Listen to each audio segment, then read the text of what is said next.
The sham of collegiate sports student athletes seems to finally being undone. We know that a lot of students take it serious when they're athletes, and we know a lot of athletes take the student serious, but we also know that these institutes make a lot of money off of these kids.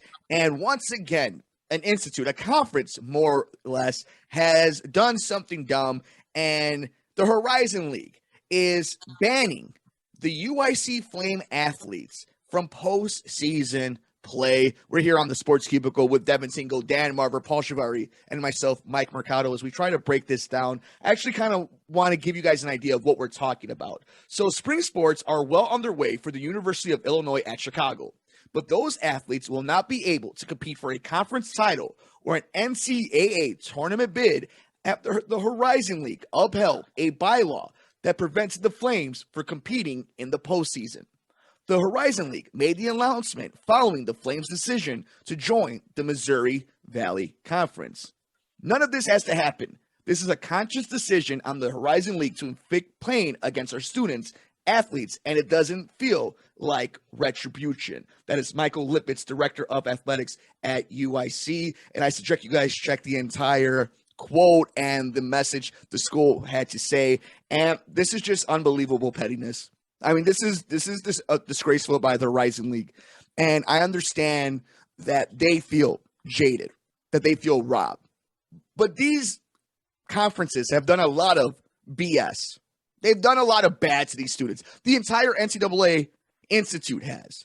So, and here on the Sports Cubicle, we have two big fans of college basketball specifically, and Dan Marver and Paul Chivari. And I'm interested in hearing your guys' take, because you guys just don't like the sport. You guys are fans of local teams here. You guys watch all their games. Marver goes to all of the Paul games. So when you hear what's happening to UIC in a landscape of college sports where this is happening all the time, there's realignment all the time, coaches get to go wherever they want. The only people who ever keep getting affected are the students. I'll throw it to you, Marvelous One. What do you think when you hear this story that UIC just got banned from postseason play? Well, it's very simple. UIC was invited to the league to keep the Chicago presence, with Loyola going to the Atlantic 10. So that was a given. My understanding is that most of the time there's a rule, or bylaw, if you will, that if you leave, you have to give a year's notice. Okay, so they didn't give a year's notice. So they should have been informed that, okay, you didn't give a year's notice, so you pay a penalty. They should have been, logically, they should have been informed that the penalty in lieu of finance would be your athletes can't compete in the postseason, in which case they would have been able to make a different decision and join in July 1st of 24 or whatever it needed to be, or July 1st of 23 is what they could have done, because they're going to play in the 22-23 Missouri Valley season. So they could have gone one more year in the Horizon League, and that's been done a lot of times where there's a lame duck team in a conference. I mean, you can name all kinds of teams like that. But the team, even when the Wichita State or Creighton left their conferences, to join other conferences, Creighton and Wichita State from the Missouri Valley left for the various conferences, American Athletic and Big East respectively. They did that right away, paid the penalty, and those conferences didn't penalize the teams for leaving right away. And there are other cases where there's going to be a delay. Even now, you don't see Oklahoma and Texas going to the SEC right away. They're going to go in 2-3 years. So that could have been what UIC did. And if they had known in advance that this would be the penalty, then they could have reacted accordingly. That's what I don't understand. It wouldn't have been any big deal for them to switch over in July 1st, 23 instead of July 1st, 22. They would have been perfectly happy with that, I assume, and they could have played one more year in that league and gotten their athletes in the postseason. Why punish the athletes? It's stupid. It's bureaucratic. It makes no sense. You just hit it right on the head, right? After all that red tape, at the end of the day, just like in almost anything, it's the people, and in this case, the student athletes that are being punished for it. Paulie, when you hear this story, you see what it could mean in the whole national picture. This is just UIC for now. Who's to say what is the next school, depending on what a conference believes? And Marvelous brings up wonderful facts. Your thoughts about the UIC situation and them being banned in the postseason? Well, I think Marver kind of hit all the points, but I think, this story is it speaks to the sliminess of the NCAA.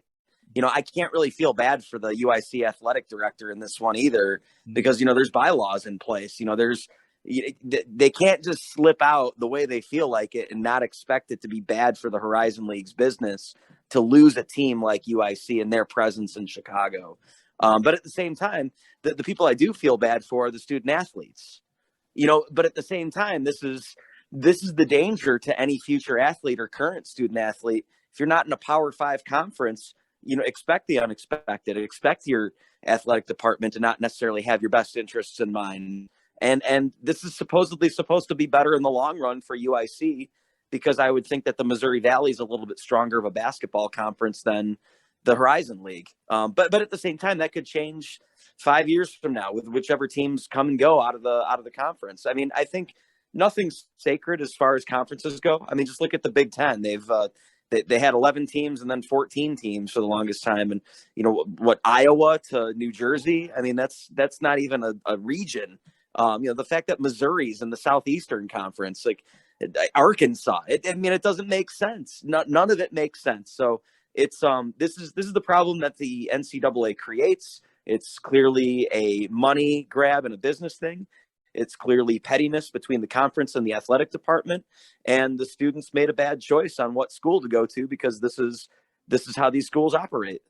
And when we talk about student athletes, yes, we're talking about the men and women who play basketball, right? But what we're talking about also are the swimmers, field hockey, people who wake up at 4 a.m. for sports that we don't get on television, that don't get mainstream attention, that they've spent their entire lives, families have spent their entire lives taken away like that. Decisions they didn't get to make. They're not going to see any money from the conference alignment being changed, from moving conferences, and they're the ones who suffer from it. Devin, you hear the panel, and you've seen kind of the discussion on the cubicle, how this UIC story is breaking down. Your thoughts after the Horizon League has taken away postseason play for the UIC Flames athletic department? Well, I was reading up on this 10 minutes before the show started, fun fact.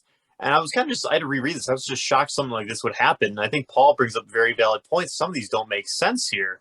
And I mean, granted, I think what would need to be done is a whole huge redistricting, getting more local areas that actually on an effing map make sense here. But let's be real here. That's not going to make money, and that's going to cost money, and that's going to take time. That's many, many years down the road here. But again, you bring a valid point, Mercado, here, that I've been advocating college athletes need to get paid for a while now, and that's not the topic around here, so I will definitely drop it right there and then.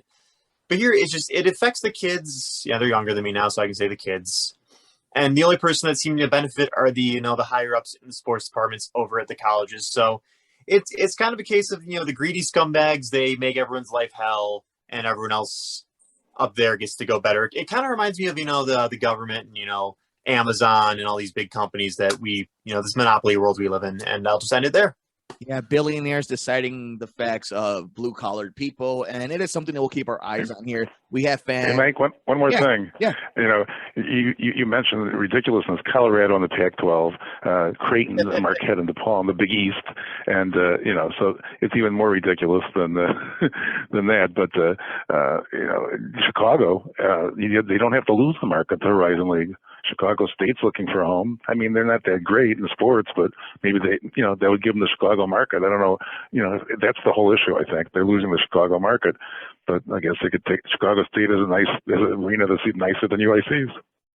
Yeah, it's going to be interesting to see how this all plays out, because we are just in the beginning of it. I mean, we thought college sports was crazy. Now that NIL is a thing, and all these schools we're talking about realignment, just wait until we find a way where Oregon is in the Big Ten, because the Pac-12 doesn't exist anymore. But until that day comes, make sure you guys are following us all over the universe. We're on Twitter at Sports Cubicle TV. It's the marvelous one, Dan Marver. It's Devin Tingle. It's Paulie Dangerous, Paul Chivari. I'm Mike Mercado.